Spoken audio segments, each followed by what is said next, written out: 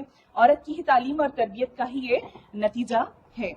عورت عورت ہی رہے، عورت شرعی حدود کے ساتھ اپنے بچوں کی صحیح تربیت کرے، اور اگر عورت غلط راستے پہ کبھی نکل جاتی ہے تو معاشرے کے بگاڑ کا سبب بھی بن سکتی ہے. تو اسی لیے اخبار میں لکھا ہے کہ میں پردہ میں تعلیم نہیں ہو کہ پرانی، یہ پردہ میں تعلیم نہیں ہو کہ پرانی، نسوانیت زن کا نگہباں ہے فقط مرد.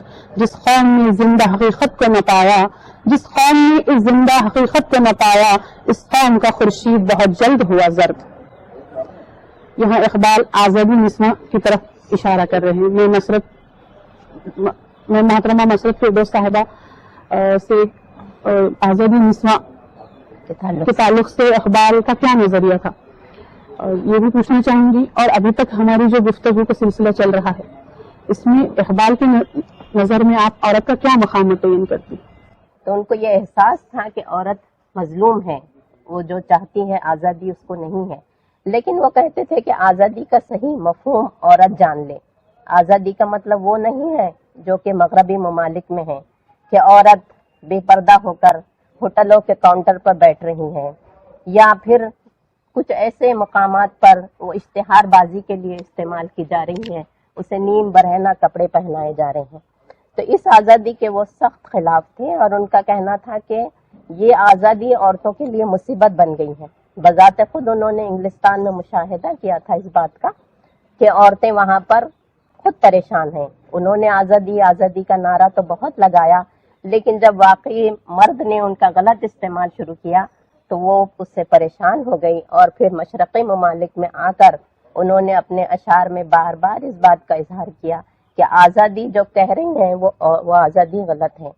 ان کا یہ کہنا تھا کہ ہمارا مذہب دین اسلام جو ہے وہ بالکل صحیح تربیت دیتا ہے، صحیح تعلیم دیتا ہے. بار بار انہوں نے اپنے اشعار میں اس کا ذکر کیا ہے کہ دین مدرسہ زن جو ہے، یعنی مطلب عورتوں کی تعلیم گاہیں، اس میں جو ہے دین کی تعلیم ہونا چاہیے، اور اگر یہ دین کی تعلیم نہ ہو تو یہ ایسا علم و ہنر ان کے لیے موت کے مماثل ہے، موت بن جائے گا. اور انہوں نے حضرت فاطمۃ الزہرا رضی اللہ تعالی عنہا کی مثال بار بار دی ہے کہ ان کے جو کچھ اوصاف تھے، ان اوصاف میں حسین کی ماں ہونا یہ ان کے لیے سب سے بڑا باعث کہنا چاہیے سب سے زیادہ اہم نقطہ ہے کہ وہ حسین کی ماں رہی ہیں. مطلب ان کا یہ کہنا تھا کہ عورت اور مرد کی الگ الگ ذمہ داریاں ہیں، اور عورت کی سب سے بڑی ذمہ داری یہ ہے کہ وہ ماں، اللہ تعالیٰ نے اس کو یہ رتبہ دیا ہے کہ وہ ماں ہے، اور ماں بن کر وہ جو تربیت کرنا ہے اس کو اولاد کی، وہ ہمارا سب سے اہم ذمہ داری ہے، کیونکہ قومیں جو ہے ماں کی گود میں پرورش پاتی ہیں. آج جو بھی ہم کو بڑے بڑے بادشاہ ہیں یا پیغمبر ہیں یا عالم فاضل لوگ ہیں، یہ سب جو ہے ماں کی گود میں پرورش پائے ہیں. اور جیسا کہ ابھی خواجہ کوثر صاحبہ نے بتایا، نور العین صاحبہ نے بتایا کہ انہوں نے اپنی نظم مرحومہ کی یاد میں جب وہ اپنی ماں کی اس پر گئے، لحد پر گئے، تو وہ بالکل بےتاب ہو گئے، اور ان کے دل سے ایسے جذبات اور احساسات ان کے کلام میں ظاہر ہونے لگے، اور وہ پرانی بچپن کی باتوں کو یاد کرنے لگے کہ جب میں بولنا بھی نہیں جانتا تھا تو ماں نے مجھے کس طرح بولنا سکھایا، اور میں آج جو ہے اتنا شوخی گفتار ہوں کہ میرے چرچے ہیں، میری اہمیت کو جانا جاتا ہے، میں اپنی جوانی پہ غرور کرتا ہوں، مجھے بڑھاپے کا شعور ہے. یہ ساری باتیں انہوں نے پیش کی، اور کہتے ہیں کہ زندگی کی اوج گاہوں سے اترتے ہیں ہم، زندگی کی اوج گاہوں سے اتر آتے ہیں ہم،